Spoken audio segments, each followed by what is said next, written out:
Hey, good morning. Good morning. My name is Marissa Bloedoorn. I am your host. Welcome to the Author's Corner. I am here today with Daveia Strand, and she is the author of Evolving, Finding the Light Within. I'm so excited to have her here with me this morning. I'm going to give you a little bit of background before I add her to the stage with me. Born and raised in Nassau, Bahamas, Daveia Strand moved to the U.S. at the age of 21 and currently resides in Atlanta, Georgia. She works in the corporate world as a customer service manager, part time as a realtor. Daveia travels the world on leisure time, visiting countries as Spain, uh, Czech Republic, Costa Rica, France, and so many more. She is an inspiring leader in all of her social circles, aspires to one day become a motivational speaker. Well, I'm going to say to you right now, she's already a motivational speaker. She's a fellow Toastmaster. She holds her bachelor's in arts and international business, and she is a member of the National Realtors Association. Taking center stage and owning it with me this morning in the Author's Corner is Daveia Strand. Welcome, welcome, welcome, welcome, welcome. It's so excited to have you here. How are you? Great. Thank you for having me here, Marissa. It's such a delight. It was a pleasure meeting you. I was introduced to you by Angela Lewis from the I Shine magazine. And it was just such a pleasure to meet you the very first time and go into that pre interview conversation and just to learn so much about you, about your heartbeat and where that's at. The book is, talk to us about the book. The book is called Evolving, finding the light within. Oh my God. I love doing that introspective work, and that's looking in to find out who you are, right? Today, so many people are suffering from mental health issues. And a lot of that, I believe, starts from not knowing oneself and being one's true, authentic self. What inspired you to write the book? There wasn't a pivotal moment that inspired the book, but it was a collection of experiences. So I realized that I was going through like the same experiences at some point. So I was like stuck in a cycle or a pattern. And then I was made aware of that somehow. I mean, I guess you go through the same thing often enough, you're going to pay attention, right? So I made notes of that. And then, like I said, I am in my bio, a lot of people in my social circle come to me, right? So they were coming to me with their experiences that they had. And then I just like wrote these down, right? Because I'm like, the best lessons are the ones I don't have to learn myself. And so I'm like, okay, let me write these down as well. And then I used it, right, like as a reference as I was going through different seasons in my life. I would use that those like lessons that I got from those experiences in different seasons. But then, like, I was like, hey, this would be beneficial if you shared it with the world, right? Because you're going through these things. That more than likely, other people are going through these things too. And like, my goal, my biggest goal is to leave an impact before I die. And so I was like, this is a great way to leave an impact, right? Like, this is relatable content, and this could like transform someone's life in a significant way. And so that's what inspired me to write the book. Right, right. And so you asked me before we went live, you said, well, what is your favorite quote in the book? Yeah. Uh, and one of the things I shared with you was the very first chapter, let go, right? And so I'm just going to read a caption from the book. It says, sometimes holding on hurts more than letting go. So let go. And then you have a graphic in the book, and it shows sometimes holding on does more damage than letting go. And then the quote is, let go of what no longer serves you because it is hindering what is.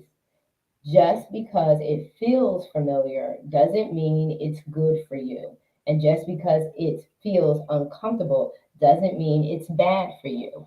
And so you say a lot in just this small caption. And so I want to kind of dig in deep to that because um, what differentiates an approach is how the approach is being delivered, the methodology behind it, right? Yeah. So a lot of times people, you said familiar, they want to be comfortable. Uncomfortable is unfamiliar. You talk about change, right? And change, people don't want to do it because they don't know. This is what they know is going to happen. So I already know that this is going to happen and this is going to work. So I don't really want the change. But you suggest here that what feels uncomfortable doesn't mean it's bad for you. So talk about that. Share a little bit about your insight of what that means to you. I mean, this could vary in so many parts of your life. It could be a career, it could be a relationship, it could be a friendship, it could be a mindset, it could be anything really. So I think mostly for me, this was like based on like a relationship. So just because I had been in this relationship for so long, and we were deeply in love and all of that, it just was, familiar. So it was comfortable. But then I knew that, it wasn't healthy, that I wasn't maximizing my fullest potential as a human being.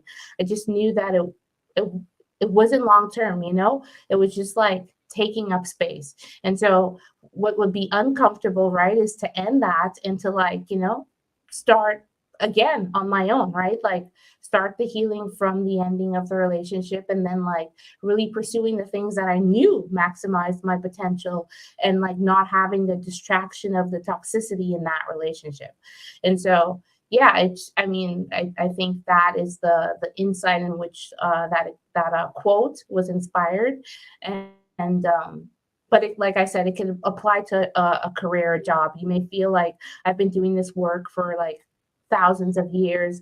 Why should I take that leap of faith and go pursue a degree or change roles or move to a new city, whatever it is for you? Right. Um, yeah.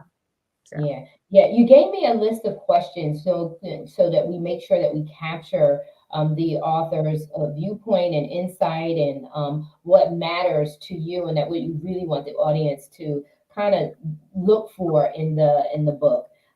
There are many themes within the book. You say what resonate more with you than the others, and why?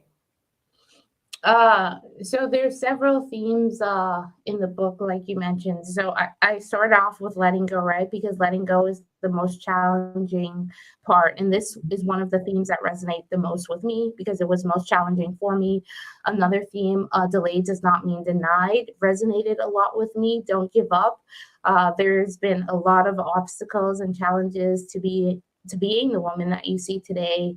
Um, and there's there's a lot of times we could like want to give up while we're waiting, right? Like when we don't see the fruits of our labors right away. And so that resonated with me a lot because I really had to like understand that once you understand like what's for you could never miss you, like that's like Yeah, you have peace, right? That gives you so that's much peace freedom. that yeah, That that you is know that freedom. you yeah, yeah. So that was something that resonated a ton with me. Another chapter or two was heal the hurt, right? So trauma manifests in different ways. So just like being like always being conscious to do the inner work, right? Like if like somebody upsets me and I don't use my voice to like share how they hurt me or just like talk through it, whether that's seeking a therapist, like whatever it is, whatever channel that I need to pursue or my readers, I guess, to pursue. Just ensure that you heal the hurt because it will manifest in different ways. And then Mhm. I think the last theme that resonates the most is the essence of love. And this chapter is just my like self-love journey. Um, so yeah, those are the themes that So I resonate. want to, being the behavioral analyst that I am, I want to kind of go back into what you said about repeat scenarios, and then also that you said doing the introspective work. I always say this: it's your life, own it. The only variable that never changes in any situation is you. You are. Good morning, Coach Ray. Coach Ray, it's such a pleasure. So the only variable that never changes in a situation is you, and the only variable that you have control over is you. And so that's why it's so important for you to know who you are. And you're illustrating that in all of what you're saying. And you have to do the introspective work to know how to one become self-aware, right? So own its platform, and I shared with this with you when we were interviewing before in our pre-interview. I shared own its platform is self-awareness. If you are about something, should lead you to self-development, right? So once you become aware of yourself, once you whether it's positive or negative, you're still becoming aware. And then what you want to do is, as you get to know yourself, begin to say, what do I really like? What don't I like? What makes me tick and what ticks me off, right? So then you begin to know yourself well enough to now self-develop. Now I want to know, like, what ticks me off. How do I know how to navigate around that? How do I know Yeah. how to control myself enough to navigate around that so it doesn't trigger me to do the things that I don't like about me? That to respond in a way that later on I'm going to feel embarrassed and ashamed, or I'm not going to like them, or I'm going to feel dirty. It doesn't that feelings of adversity don't always come the same way. Sometimes you feel dirty, right? You want to take a Yeah. shower, get that Yeah. off of you. Yeah. Sometimes Yeah. you feel embarrassed. Sometimes you feel ugly. It just depends on the situation and how you show up to the situation as to how you're going to feel about yourself as a result of it. So self development, doing that introspective work, helps you to begin um, to be able to navigate through life, right? And that Hmm. isn't that what this is all about, navigating to hold on to that peace of mind, right? And to continue to be able to know thyself and love thyself. Because when you're happy, then others around you, you bring happiness. You bring happiness to first yourself and then to others. So I love what you just said. I mean, digging in deep. So what do you want to share with the audience that's really transferable and impactful? What impact are you hoping this book leaves? Why should people purchase your book?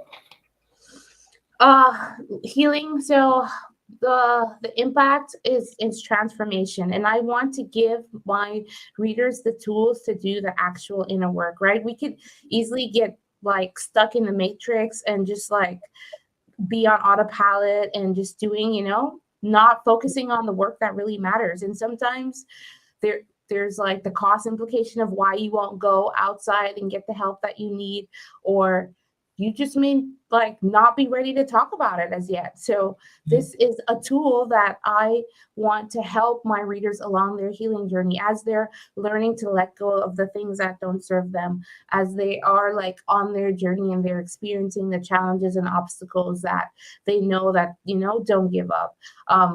Along their journey, their spirit man will become weak. So I want to give them that spiritual nourishment for their spirit. Right. Oftentimes we go to the therapist for our mental health, or to the gym for our physical health, but this uh, chapter in the book is going to help them just like spiritually nourish themselves. Mm, I want to help them, encourage them to heal the hurt, right? Because like I said, shared earlier, it's just going to show up in a different way. You're the same person you're at home, or it's the same person you're going to be at work. You can only put on for so long. So yeah, I yeah. want them to actually like heal those parts of them that feel that pain and that hurt. And then another thing, why I think they should purchase the book too is uh uh what was another, yeah, it's self-love, right? This is like the most important thing that we could do. Actually, gratitude is the most important thing that we could do. But self-love Yeah. is very, very close to that. And Mhm. so yeah, just remembering to give thanks. The healing journey is uncomfortable, it's hard, it's not, you're gonna, progress is oftentimes not linear, right? So it's going to be challenging, but give gratitude that you took a step, right? You took a step to your overall healing, and to the journey towards self-love. So I want them to also learn to like sit with like, what does self-love mean for me, right? So it's like trending right now, like love yourself, all like there's so much like I guess, memes or sayings, but like, what does that really mean, right? Like, what is does that mean like time blocking, where the first hour of your morning is like your affirmations, your prayer, your journaling, whatever that is for you? Or is self-love that making sure that you get a massage monthly, or get a facial monthly, or whatever that is for you, using your voice in uncomfortable situations? That could be, a way of showing your self-love. And then lastly, I just want to give them some inspiration, because although they have already done all of that work, the journey never ends until you die. And so I want to encourage them, to continue to go on, and just leave them with some nuggets that I think could help as they continue their healing journey throughout life. And you said something that's really good. Self love is so important, and we gotta stop with all the trending, right? Yeah. So something trending, then that's superficial if it doesn't Yeah. go in deep. So if you are just posting memes, if you're just posting them and you're whatever, but at the end of the day, when everything's turned off, when you have a moment to look in yourself in the mirror, or you catch yourself in the mirror, um, did you do enough self-loving? Did you really do the self-loving? Yeah. Like, did you really do it? Or did you just pass off a lot of memes and that was great and it felt good at the moment, but you really didn't take the time to love yourself? And to love yourself is to hold yourself in high value. It's not about becoming arrogant. It's not becoming vain. It's not any of that. It's to say that I'm worth something. I'm worth something that's priceless. And then to find that worth, find it in yourself, find it in how you think, how you behave, how you treat other people, how you, like you said, a heart of gratitude. And then look at your gifts and your talents. Don't covet other people and what they have. Look at what you have and appreciate what you have. Value it. Take the time to say, whoa, what I have to offer is priceless. It's priceless. I bring something to the table, and this is what I bring. Going, doing the introspective work to unleash, to tap into, unleash your unlimited potential, finding out your skill sets, trying things so that you discover what it is that you love to do. I like one of your other quotes. It's still in the let go section. And it's, some people are like dead ends. When you see them, go the opposite way. Don't waste your time. And when you don't waste your time, when you allow them to absorb so much of your time, you look back and that's time you could have been moving forward. Go a little bit more into what your thoughts were when you wrote that particular piece. Some people are like dead ends. Oh man. I know, I know. I told you. Get it all the good ones. Well, Okay, so yeah, naturally I'm a person that likes to like help people, right? Like that's just who I am at my core. And but you have to be selective with who you help, right? And you have to help the people that want to help themselves. And so I had this like tendency to just give my value away for free. And so I would just like connect with people who may not, be on the same vibration of me, not wanting the same like things out of life. And there really was a distraction, right? Like they just couldn't tolerate being like around themselves. And so I was trying to help them find their gifts, their skills, uh, whatever their passions. I was like investing all of this to help them grow, but that person was like a dead end. Like they were literally a distraction because they didn't want to grow. They wanted to be in that party like 100% of the time, and woe is me and all of that. It just took an enormous amount of energy because I was always coming up with, oh, well, I think you should go to a therapist. You hate your job, apply for this job. Like I would always come up with creative solutions for the problems, but this person didn't want that. They wanted just to like waste my time. And so yeah, looking back, I was like, why did I even, that effort that I expended to do that? Like I could have been doing something way more advantageous, like one of my hobbies, traveling. I could have been writing. I could have been investing in somebody who actually did want to help themselves. So I think that's kind of the background, is like, And I sensed that at the beginning, but then again, I was letting my caring heart of like, oh, I want to help this person, getting in the way of that. So Yeah, yeah, yeah. And a lot of times, that's why when we talk about stats, when we talk about statistics, a lot of people don't want to do the introspective work. That's yeah, why with the work that I do, I don't look for numbers and viewership. I don't look for numbers and I don't look for numbers. I look for quality content. Are we speaking really truthfully to the people? Are we giving them tips to see things in a different way or look at things in a different way that would trigger them to, become better people, trigger them to think in a different way, respond to the world around them in a different way. Because self awareness um, is not, people claim that they want it, but they don't. They don't want to see it. And the sad part about it is you're avoiding you.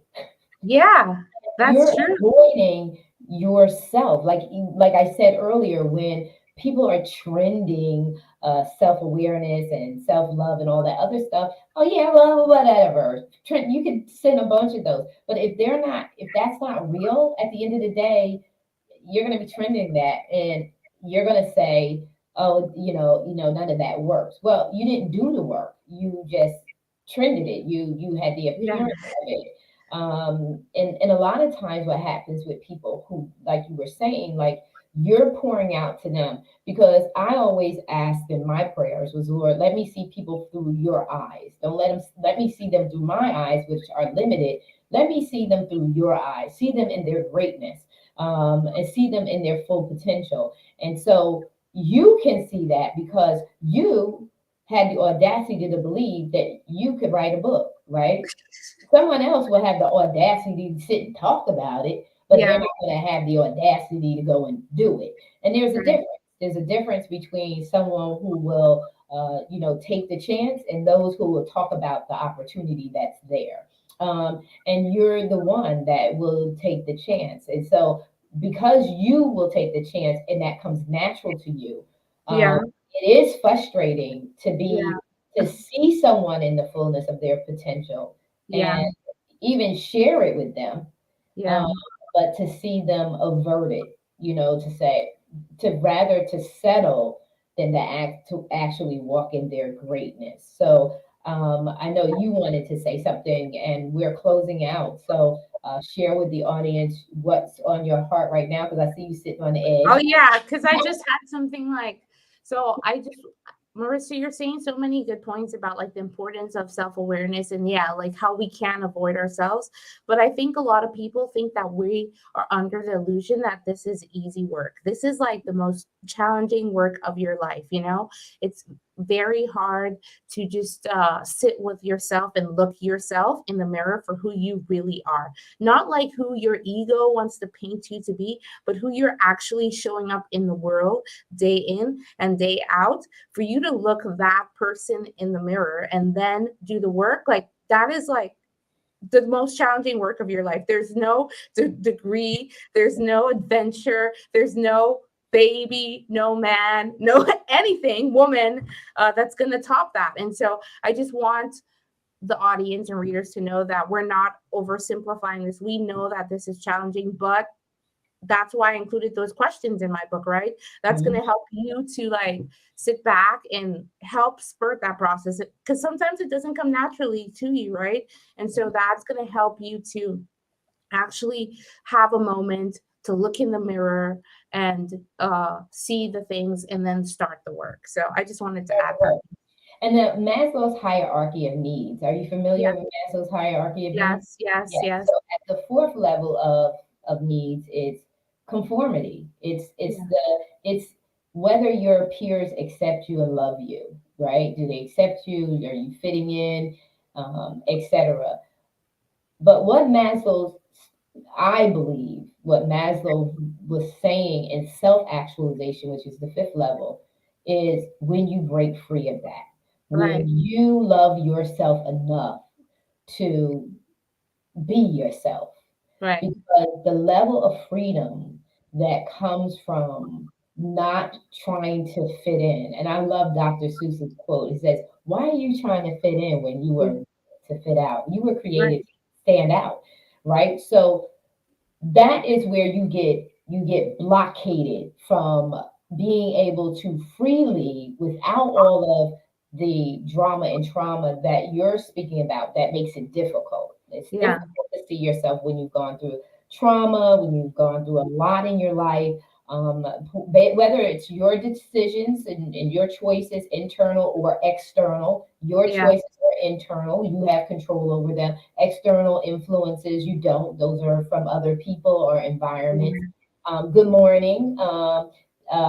So what happens is, at the fourth level, you either do just what you say, you become complacent and you Yeah. settle, or there's something innate in you that bucks the system and says, I refuse to conform because the true, authentic me has to be. And Yeah. you break free into that fifth level, and that's self actualization. And that's freedom of judgment, it's freedom of being held back. It is the audacity and the defiance that says, I will, and I will become everything I was meant to be. And in that moment, you are able to begin to look at yourself step by step by step, and you're able to evolve into yourself. And what made me look at don't waste your time is that most people get to that self actual state in their 40s, into their 50s, and sometimes late into their 60s, because we're always trying to make sure, are they going to be okay with what I'm doing? Is so and so going to be okay with? No, what really matters is, are you You're going gonna to be be okay? okay. Because when you're okay and you make decisions that are for you, Yeah. when you look at that mirror, I like Yeah. how Mary J says it, Yeah. just fine, fine, fine, fine. When we Exactly. mirror, I like what I see. You Yes. know what I mean? Yeah. And it's not being perfect. It's just saying you chose you. Right. You And chose everyone you. else will they will fall in line, you know. They Yeah, the and those if they who don't love fall, you will still love you. When yeah, you, yeah, when those, and if they don't, they then will they get wasn't meant off. to, yeah, then that's it. Yeah, they Let wasn't it meant to fall be. to the wind. Yeah. Yeah. Well, this is author Daveia Strand, and her book is Evolving, Finding the Light Within. Daveia, please share with our audience how we put it in the ticker tape. You've seen it over here. We're going to drop it in the comments before we leave. Please share with the audience how they can purchase the book, and how they can get and stay connected with you. Yes, so you can get the book on Amazon, like she shared, it's Evolving, Finding the Light Within.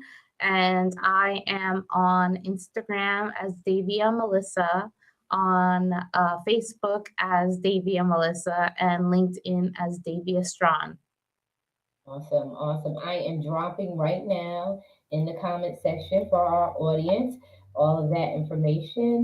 And if the book impacts you, do reach out. Let me know. I would love to hear from you. Yes, yes. Let me try that one more time.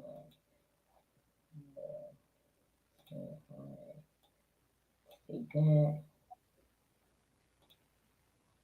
All right, computer Mac, let you know.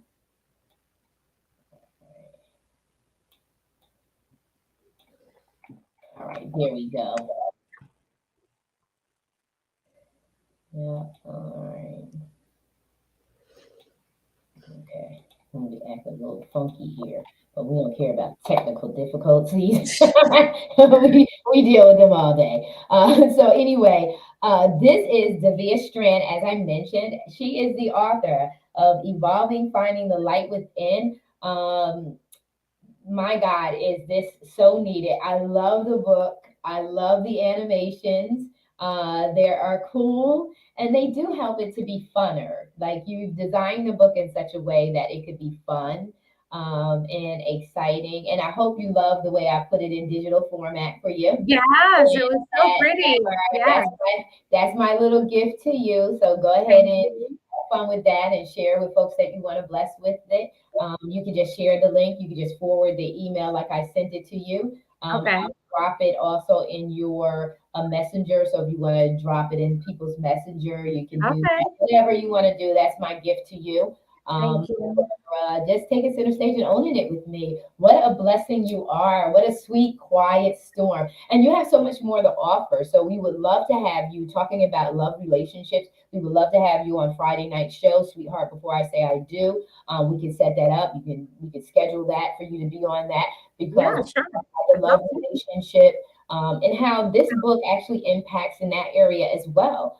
Yeah. Self-awareness is across the board. It's across your life, your career, your business, whatever it is. Like I said earlier, the one variable that never changes is you. And if you can get yourself healthy and wealthy, you can live a fulfilling and loving life.